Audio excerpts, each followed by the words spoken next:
Bonjour, Bayi Kongomane, bonjour, Toyeli Susu, na cadre na bino, ya kopesa ba toilette comme d'habitude, ndenge toyaka tozwa mokano kopesa information en temps réel, et beau s'abonner, beau partager pour que direct na bino ezala protéger pe chaîne na bino et ba pe ko se protéger na bataki ya ba Rwanda, na bataki ya ba ennemi nyonso ya République.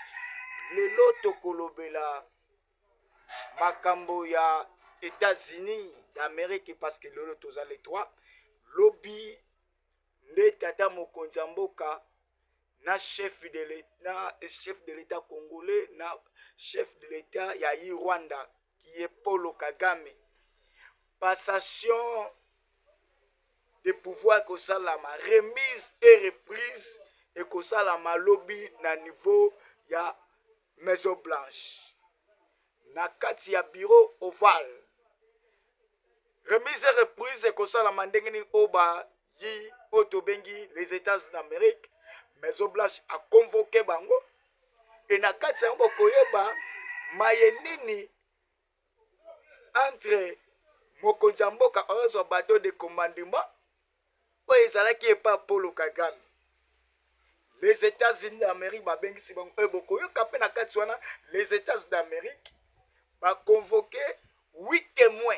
Et 8 témoins na tokotangela bino parmi les 8 témoins ou des pays oyo bazalaki pe ba fondateur ki ou bazali ba cofondateur ya bayi ya FDLR, ya ba plusieurs mouvements, ya ba CNDP, ya otobengi ya mouvement oyo ya ba PPRD tango bayaki kokota wana ba compagnie ki otobengi Laurent Désiré Kabila tokobeta na kati wana et victoire munene fête munene sengi na bayi Kongomane lobby les 4 tokolata ba drapeau ya République démocratique du Congo tokokende inde ti na ambassade ya États d'Amérique au niveau Congo pour célébrer la victoire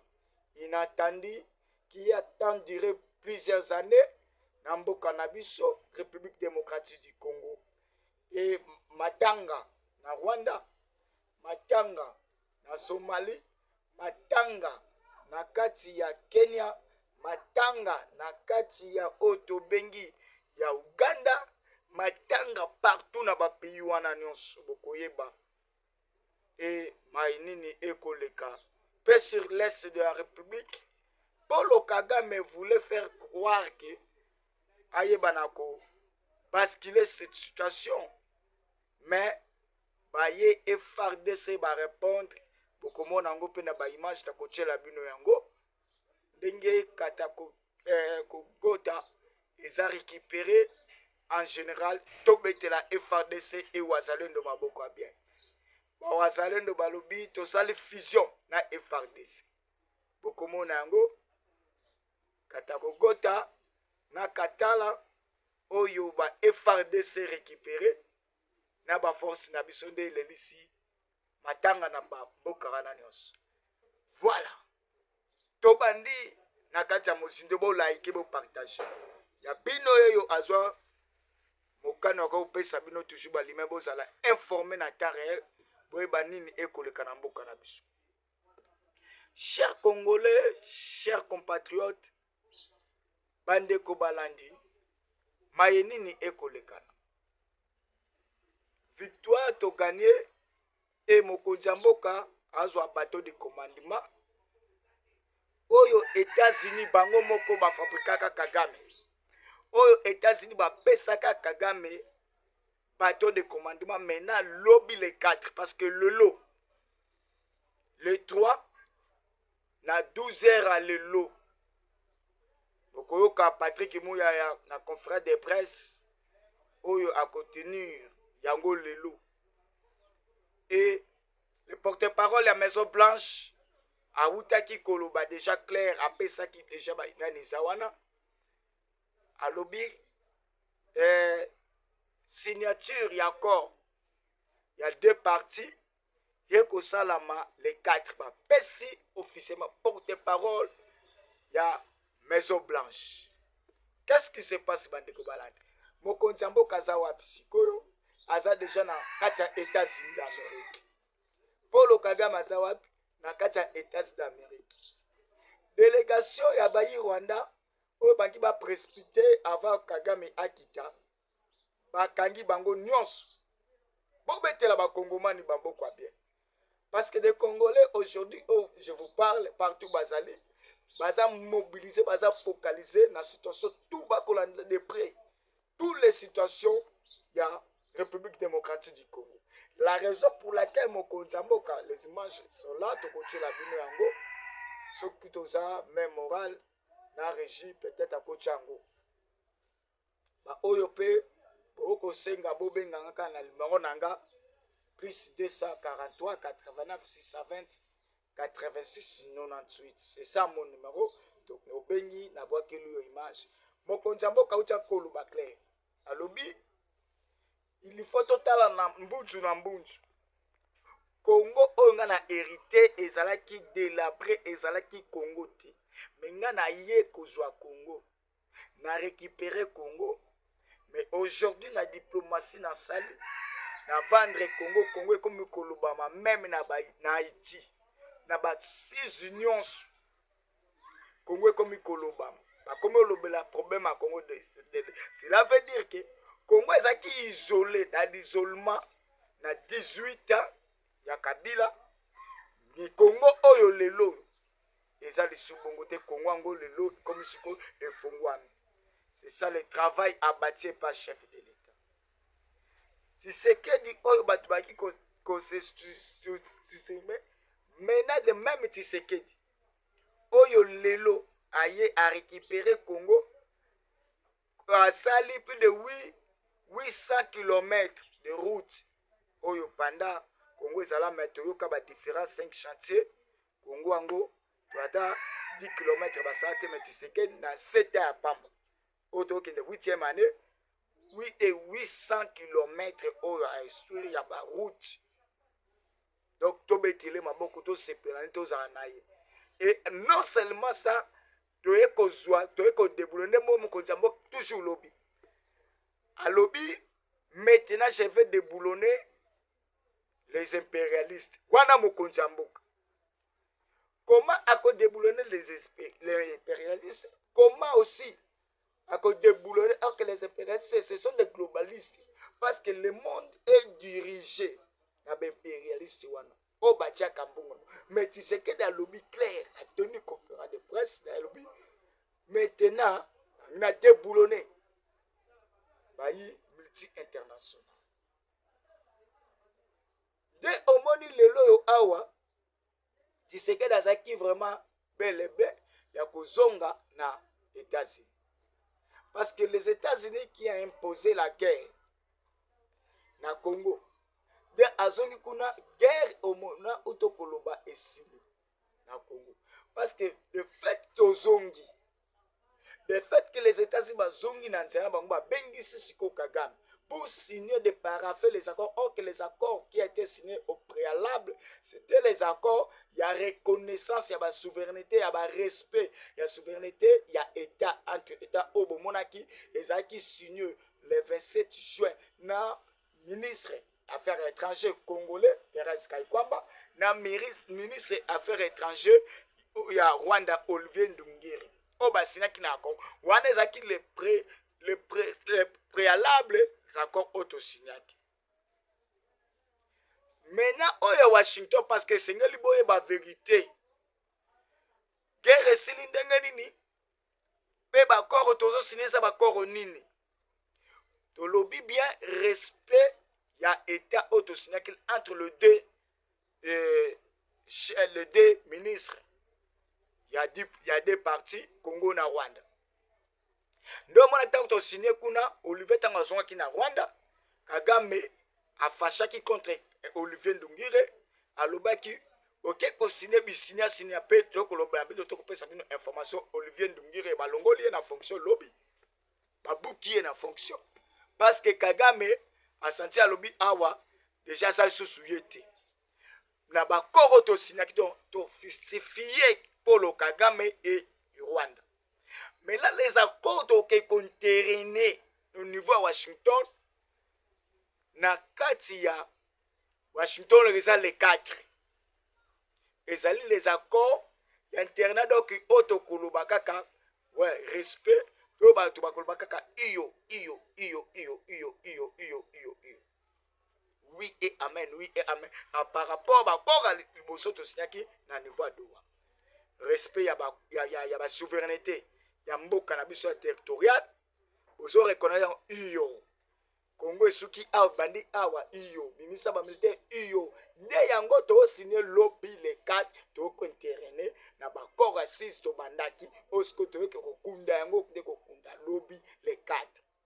Cela signifie que la guerre a mis fin. Parce que dès to reconnaître monene ya Congo, ba militaire rwandais bazana Congo et ba militaire rwandais fobo abima, iyo Kagame doit signer, doit accepter. Iyo, oui je reconnais, et mais j'ai accepté de retirer les troupes congolais et nulle part ailleurs les troupes congolaises, les troupes rwandaises plutôt ne sera aussi dans le sol congolais. C'est ça auto-conterner les 4. Maintenant Kagame voulait que a échappé yango. Et ça là un exercice de l'accord. Mais comme les États-Unis, bango ba fabrika ba yebi pe mode de fonctionnement Paul Kagame. Ne États-Unis ko ba kena ndenge na voix nini awande to ko fungo. Bon like bo partager bo panza nulle part ailleurs a beaucoup soit toutes les vérités. Ne siko les États-Unis ba ye ko benga ba témoin. Kagame akufi. Kagame parce que ba yebi Kagame bien. Kagame a condamné, a accepté, a fait signature, mais pour appliquer signature, n'a accepté à respecter signature, oyemo kwache à respecter. C'est là où il sali que les États-Unis, Washington, babengi saba témoin, 8 témoins.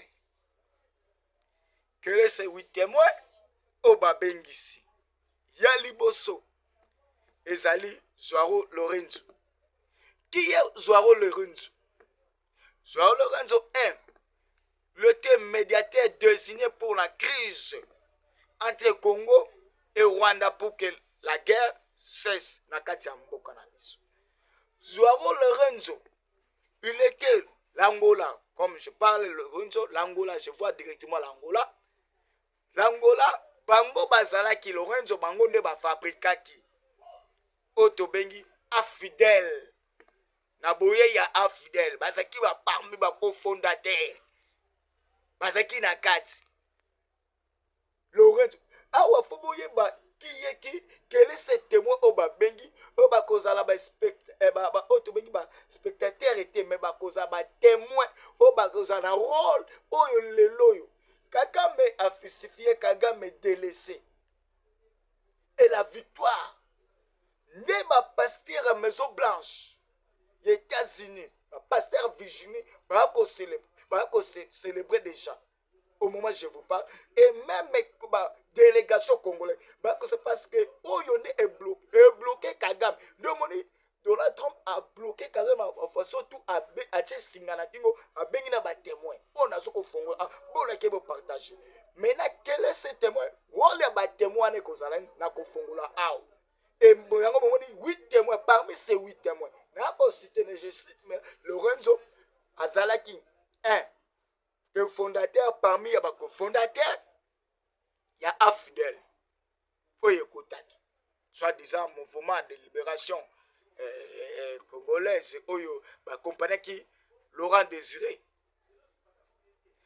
de Lorenzo azalaki témoin procureur ya makambo ya situation est entre Congo na Rwanda yebi pe ba désigner comme artisan fondateur ya paix ya médiation. Il connaît le magui ya Paul Kagame monde de fonctionnement Paul Kagame. Tu sais que Maboko Abet, tu sais que des champions. Quand vous connaissez la personne Oyo 1, Azana et le Kwanzambe, Bako combattre, mais Soukasso a Osaka vainqueur. De bonnes nouvelles sont tombées aujourd'hui. De très grandes bonnes nouvelles. Et la passation Salami. Lobby les 4 Kosalama, les 4 passations de pouvoir. Vous, c'est la wana. Vous likez, vous partagez. Dédé, bah, eko bengi ça. Comme deuxième témoin. Burundi. Neva, le général Neva Ndayishimiye. Ndayishimiye ba bengi se pona nini. Azala témoin ayebi. Lolenge Kagame ajisaka pe ajuwaka na kati otobengi ya République démocratique du Congo entre Rwanda na otobengi Congo na sous-région ya Grand Lac ayebi Kagame ndenge aza babengi sasa na témoin Oke Lorenzo et le général Neva ya Burundi as base militaire à RDC, à République démocratique, tout tient des akuna. On a base na biso. Est-ce que Kagame a que s'en sortir? Non. Non. Troisième témoin. Pour na makambo, oyo ba clouer Kagame na ba faso to akobika ta kobimate. Ezali otobengi Kenya. Il y a William Ruto. Pourquoi Kenya? Ruto est Azali président en exercice actuellement. Donc au Benga, il y a sous-région, il y a Grand Lac. Ruto, Kenya, wana. Yende Moto Azali. Place wana comme quoi assumer la présidence wana. Oya Sergel. Toza ko benga susu nani comme la 4e témoin parce que oya utaki kozwa ebonga nani oyo ya utaki kozwa ebonga ya présidence ikuti ya plutôt pour place photo rectifier bien ya Union africaine azozwa ngo ezan Ndayishimiye Neva parce que mutu azalaki nango Angola longwe Neva mutu ndi azwi siko Ruto Kenya nde mutu azali président oya ya ba pays oya ba Afrique de l'Est de Afrique de l'Est ya EAC présidence nde mutu azawana comme témoin et yepe asoutenaka azaka derrière Rwanda. Babimisi bulumbu na bango. Toye kozwa témoin musu babengisi. Togo. Pourquoi Togo aye wana? Togo azali comme témoin ya l'Union européenne Europe. Oyo Europe basalaka complot na bango ebele. Bazaka derrière Rwanda. Maintenant, faut pas faire partie. Nakatia eloko wana. Nakatia ba témoin oyo ba 6 auto internet bakor. Maintenant l'Europe délégation na bango. To batindi dirige na bango, c'est le Togo. À faire partie. Comme témoin. Ya makambo auto. Et ba ekozwa lisusu témoin. Je pense que la comme déjà 5e na comme na 6e. 6e témoin baye kozwa oyoyo ya Émir ya Qatar. Ok, vous montrez qui Émir ya Qatar ayaki aw avant d'arriver ici à Zaki na Rwanda. Maintenant Émir ya Qatar aye koto yo ye comme témoin procureur général ya makambo tout pa palba ki situation tout na kati ya makambo écolique. Akendaki pa lobaki oui, je vis. Maintenant, je dois maintenant aller donner l'éclaircissement sur les accords, sur toutes les situations que j'ai palpées sur le terrain. Le miracle kozala wana sur le champ. Et à part Émir à Qatar, témoin Moussousou Monene, oyo a faire partie les Émiratis. Oyo, bakozala wana pe ya banzambala wana. Waliboso bango pe ba faire partie, ba bengisi bango. De bango ba témoin bakozala comme wana. Donc, l'Union délégation à l'Union africaine, yemoko l'Union africaine pour faire partie. Sergel a faire partie. Moto Oyo, il y a région Grand Lac à faire partie. Comme témoin. Si le lot, nde ekozala conférence de presse. Bah 6 bah partir à 12h na bango, je passe pas sûr que déjà le biba de décalage to zakana bango. Le lot de la gastronomie bosso parce que nani oye bibaki monde de fonctionnement préalable ba ko sala bimaki déjà par rapport au protocole et Maison Blanche. Protocole à Maison Blanche a tenu déjà Otobengi programme à lobby boy. Bakozala ba président bakozala en distance. Pourquoi ba lobby ba président bakozala en distance? Parce que ba boyi ba poisonnement et salama parce que boyebi Kagame si côté poison za makas. Alors poisonnement peut ko salama parce que moto ba ko sécuriser dans minute o aza mieux sécurisé de près na basuki beti na manzaka eza mokonzi mboka parce que mokonzi mboka aza bien protégé, bien sécurisé dans la Maison Blanche parce que les États-Unis ne veulent pas que mokonzi mboka mabe comme elle passe une fois babomie les intérêts à États-Unis d'Amérique na katia sous-région c'est fini.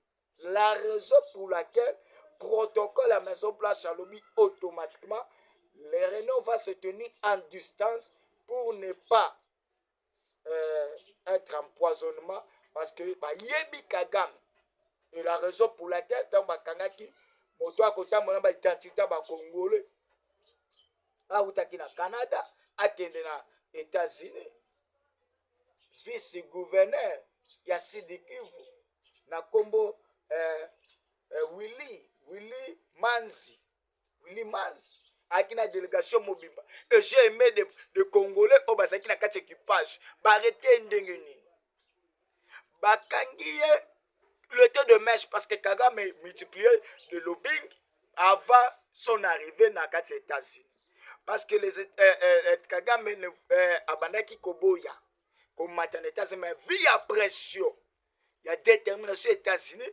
ne serait que amataka kazaki na choité maintenant na kati nango Kagame asali ba ruse que les risques Kagame il a utilisé d'envoyer maintenant leur lobbying de mener lobbying et il y a empoisonné pe batumuso et pendant tant koto pe na Congo atindiki ba militaire pour que les accords soient toujours na ba contrainte to et to kendeka na ba freinage c'est ça l'objectif ya Paul Kagame.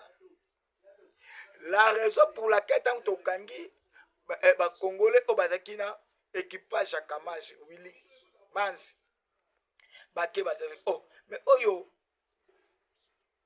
Rwandais babengi moko test oyebi ba test ba saka na kati ya avion babengi ba bimbo Congolais na sepena na lobine vous avez été formé sur ça et pendant ba format bino c'est toutes les menaces et toutes les éventualités oyo koya na ba vente tout mais boza vraiment maîtriser sur ça.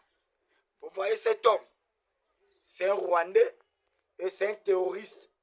Comme c'est un terroriste, alors vous devez et nous devons toujours l'arrêter parce que c'est un terroriste qui a terrorisé au niveau de la Maison Blanche. En bon, en bon, même si c'est vous à la calme, bocha kimia, et le comme côté n'était. Wana katia, ya pe petit ba convoyage. Ti balmo ko ba kitamba, mongo tesalobi. Bon, communiquer, très cher voyageurs, vous devez maintenant écouter cette information. Wana katia avion. Wana ba Congo déjà braqué déjà l'avion. Ba pesi ba alerter que cet homme to kangena délégation na. sans le savoir. Oh, que les Congolais va répertorier déjà la personne. Oh, Kagame atindaka libanda pour que asala lobing bane yati nyo sur l'intérieur ya bako et salamati. Ne protocole alobi bon, hôtesse alobi bon, hôtesse alobi bon, et ça boy. Ah, ça va. Aussi bon note, bon ça qui alobi que personne à quitta. Vous devez rester ici jusqu'à nouvel ordre. Quand il y a un message, on va vous dresser. Oh, mais ton côté de photo quitta. Que personne. Bangotou. Yeah. Bah Congolais, bravo, bravo. Wana bana ba fourmi rouge. Ba fourmi rouge. Ya Canada. États-Unis basali makambo o ba resiko kangela biso. Oyo to bengi Willy Kamanzi na délégation ne mobimba. Et Willy Kamanzi entend bazué bakangi avant bakangi. Willy Kamanzi dit oh, ça c'est quoi ça? Tu sais qu'il est encore ici. Tu sais qu'il est encore ici?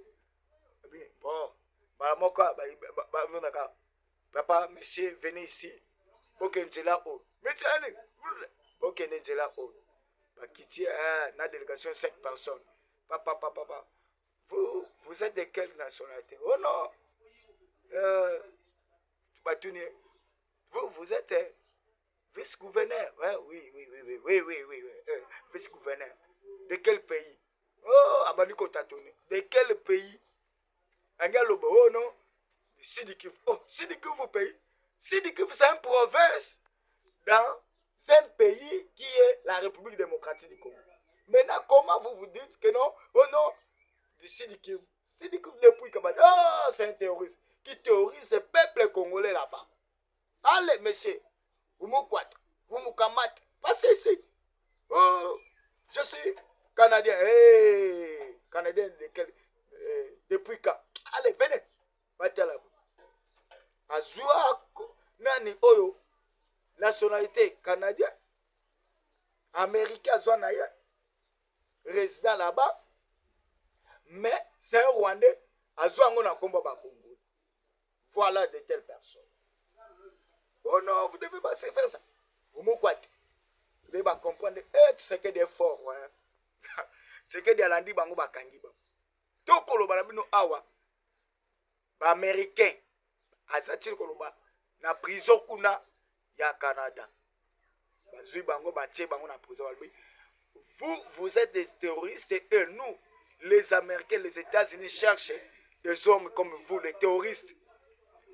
Ici, il n'y a pas l'acte où il n'y a pas de problème, il y a des terroristes.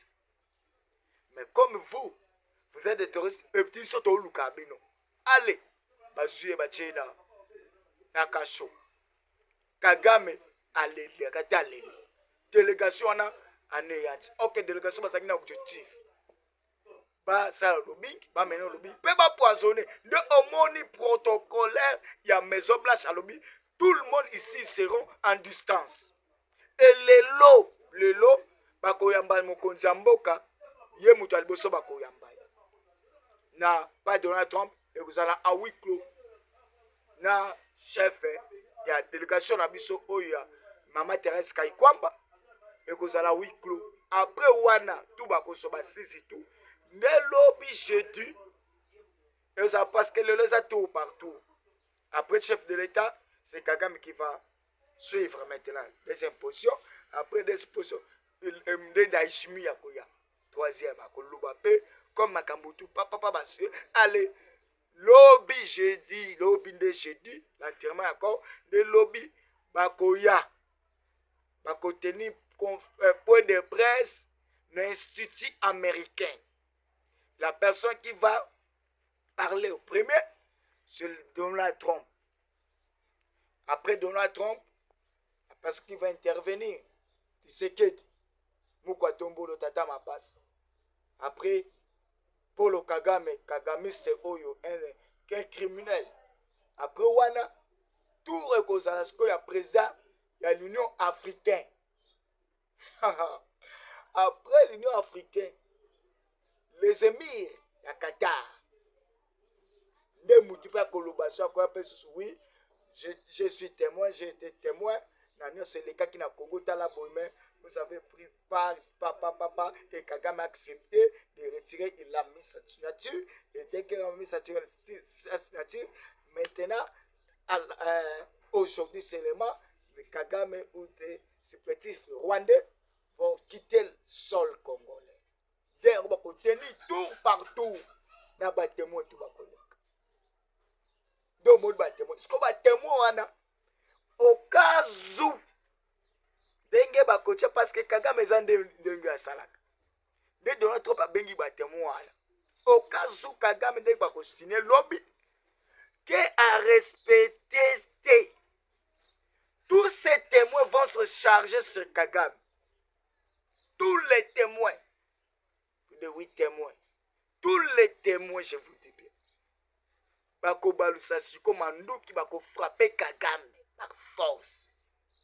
De respecter ce que l'ami comme signature et devant tous ces témoins, où il y a premier assise accord à droit, où il y a respect à souveraineté. La raison pour laquelle tu sais qu'elle parle très bien que non, on n'est pas parti là-bas pour que ça la congestion ou autobengi mixage et brassage, il n'y aura pas la question de mixage et brassage, mais le respect.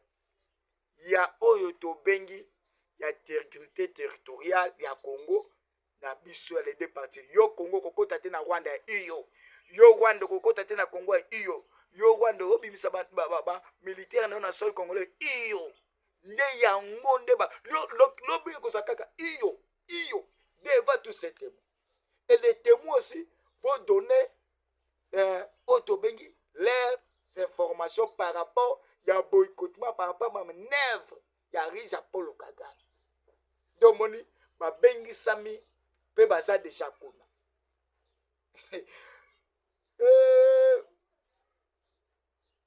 Information, pe auto kobenga, guerre et sili, et zande bongo. Guerre est vidée. Na biki na papier. Kaka lobby mo konzambo kaza siko plando. Oyo ba américain ba pesa ki Kagame pouvoir. Les lobbies après qu'on terraine les accords. Ya biso na bango. Ya biso na Rwanda. Les lobbies automatiquement les chefs de l'État azo soit oyo benga pouvoir. Passation ezo salama. Ya ye Tshisekedi na Polo Kagame. Na ndenge ni o ba américain ba pesa ka Kagame mission pouvoir ya ko protéger ba intérêt. Il y a des Américains dans la sous-région à Gralak. Il y a Kozala comme Oyoto Bengi un président d'Afrique centrale. Au Kagame Azala qui co-dirige l'Afrique centrale. Au Bapesa qui mission na Américain. Né ezo sala masiko, tu t'as terminé bakor bou automatiquement tu sais que d'azui pouvoir oyo ya co-diriger Afrique centrale. Iyo, victoire c'est fini. La raison pour laquelle Kagame déjà le savait que non, Azobazo Kubo a déjà pouvoir. Il y a Afrique centrale, comme Azalaki roi, comme Azalaki président, comme Azalaki dirigeant, diriger Afrique centrale, Mobimba Kagame. Dans l'époque, dans l'émission, on va penser que maintenant cette mission-là, va rafler yango, na ba américain, va tribunal ce qu'on a dit, c'est que lobby les quatre. La raison pour laquelle Kagame a recruté les Somaliens, il a recruté de plusieurs mercenaires au total dans différents pays, na Kenya, na Uganda, na Otobengi, na Somalie, Otobengi, na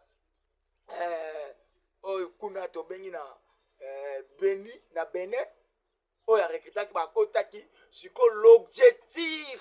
l'objectif.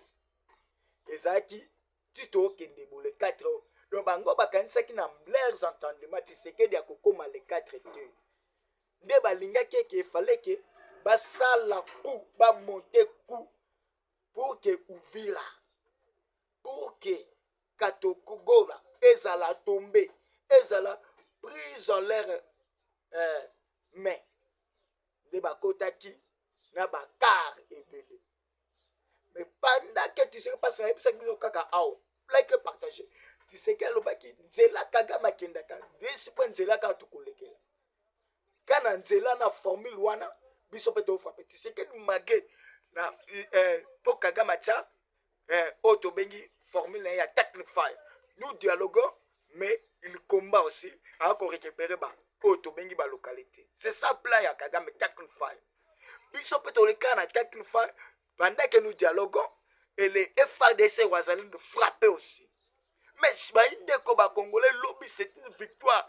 Oh les FARDC ba l'acheter na Katokokola na yi province otoza na biso na bango tokangana biso na bango. La raison pour laquelle c'est aujourd'hui mercredi le 3 Kagame akangi frontière na ye otokangana bango biso na frontière Bukaramba eza na Katokokola wana esika oyo les FARDC wazalendo ba récupérer baye bakoti cher congolais. Mais là l'objectif prendre Goma et prendre Uvira, prendre Katokokola, prendre oyo tobengi Katana parce que ceux qui parlent qui na Katokokola va prendre et na Uvira et na Katana plutôt Katana ils ont 80 km na Uvira. Automatiquement Uvira sera tombé. Mais tant baye 4 escortes. La image est allée. 4 escortes na 2 généraux au bayaki wana. Nyonso tu wana basili balandi eripate Lumumba. Ba frapper bango lokola bana bazanga papa bazanga pays. Bango tout oniembisi bango tomatisi les hélicos de guerre ko boaka moto. Non, c'est la toute première fois na mona ba hélico wana e boaka moto. Ba avion de chasse, l'icolo, des drones, les FARDC et le Wazalendo. Terrible, mangotou. Ya. Le Wazalendo, ba ko célébrer lobi Katokokota yango. Katokokota kutu ba village na biso ça moi pour casse penza. Nous avons récupéré plusieurs localités. Même ba Fizuana, ba Katokokota, ba Bukaramba, oyo biso tukangami na bango parce que Bukaramba ezali frontière à Rwanda na biso na bango côté ya Katokokona. Fizi tozu yango. Ba Lombati commune nous ana ezalaki wana vite. Nous avons récupéré plusieurs localités. Donc to récupérer yango papa ba wazalendo balobi tala ba Motorola tala ba matériel ya yi M23 o ba ko sale ya to récupérer et fusion auto sana FARDC kitoko wana ba wasalendo et lelo lisusu awa kaka lelo au moment où je vous parle na tongo lelo les FARDC terrible à ko frapper ba wazalendo terrible. Mais j'aimerais interpeller nos autorités. Yango na lobaka a des traîtres sont patents to lobaka to chaka mai na mon côté. Aujourd'hui kaka na tonga. Amouli général Fizir Amouli boyebi mon konzi à 34e région brigade côté à Fizi. To frappé kuna to bomi ebele mais il se dit un général se dit que les Wazalendo vont retirer nan bo retirer. Est-ce que ça peut être vraiment? Obo kiti samandu ki bo retirer, boko kenan bote, bo telemasi kazali, bo retirer, bo zongasin. Ne ba Wazalendo ba répondre, il y a une vidéo zali. Bo benga kaka to kotinga. Ba Wazalendo ba tindel ga vidéo, pe ba tinga pe audio. Ba lobi bo han comment ko ba Wazalendo boyi? Nous donc on fêté na Katokokota oyo mobimba toko fêté yango décembre toko fêté Katokota pe toko kota ti Bukavu mobimba to fêté ti na Bukavu wana ba alobi quel que soit le cas faut me bino bobo mabiso que biso to se retirer to ko se retirer jamais ba wazalendo oyo basali musala ba ko répondre le ba ko frapper na tongo ba frapper lourdement et matanga la ba pays wana parce que batinda ki ba soda bango tout ba vide plus de 10 quarts ba vide 4 escortes wana ba vide anéanti. J'ai aimé parce que le Jacquemin a sali sur Moussala. Quel travail Jacquemin a sali. Il a supprimé officiellement et définitivement toutes les activités. Il y a mouvement Sauvo Congo. Il y a Joseph Kabila. Sur tout l'ensemble, l'étendue, il y a la République démocratique du Congo. Jacquemin a supprimé à lobby. Il n'y a aucun mouvement où il y a Sauvo Congo et exercer le sous travail dans le Congo. Car ceux qui ont moni angale ba okanga. Là, il y a moni gouverneur militaire, gouverneur a Yachopo. Yachopo. Chers Congolais, batwa boy. Et Sengali, Bobo Maye pe bokanga. Pourquoi je le dis, Bobo Maye peut-être bon mon langage anglais a trop dit oui. Dans le Biango, nous ne voulons pas voir de telles personnes à la tête de la province. Gouverneur, il y a Kivu, il y a Sidi, il y a Chopo plutôt, gouverneur à Chopo. À lobby nini, lobby hier, image ça. A contenu discours, mais à Zoloba, a tangi un ancien président, Oyo Congo est condamné comme a tangi comme président de la République. Il l'a cité, un gouverneur a cité Kabila, que non Kabila le président, notre président. Est-ce que Ezali a bossé? Non, à Bossanité, je vais vous révéler. À Bossanité, Ezali Bakart. A travaillaka na banani, na Otobengi, na Kabila. Ok, tango tokangaki Masunzu, Masunzu a parlé, Masunzu a cité. Et Sengeli 1, bakwa isaki sangani, menati sangani, ndemona ki Chopo ezaki visé. Ok, Chopo, gouverneur wana, il travaillait toujours en connivence na ba rebelle na Kabila. Pour faire tomber Kisangani, il doit passer par Chopo. Chopo ezaki visé. Maintenant, aujourd'hui, le gouverneur s'est mis à tenir un discours de citer, il a oublié la personne qui n'est plus président de la République. Ça fait de 7 ans. Et à cause citer Kabila, le discours que le chef de l'État Kabila, et oh non, j'ai oublié, oh non, après attendre comme le président actuel, azo koluka. Ok, ma songe a révélé à Kibiso. Non, mon gouvernement, et tardé, t'es qu'à ba bengisie aza. Et ce gouverneur, azo ko mérité, azo à la tête de la province. Parce que c'est un traître. C'est un autobengi mercenaire. Voilà Bande Kobalandi.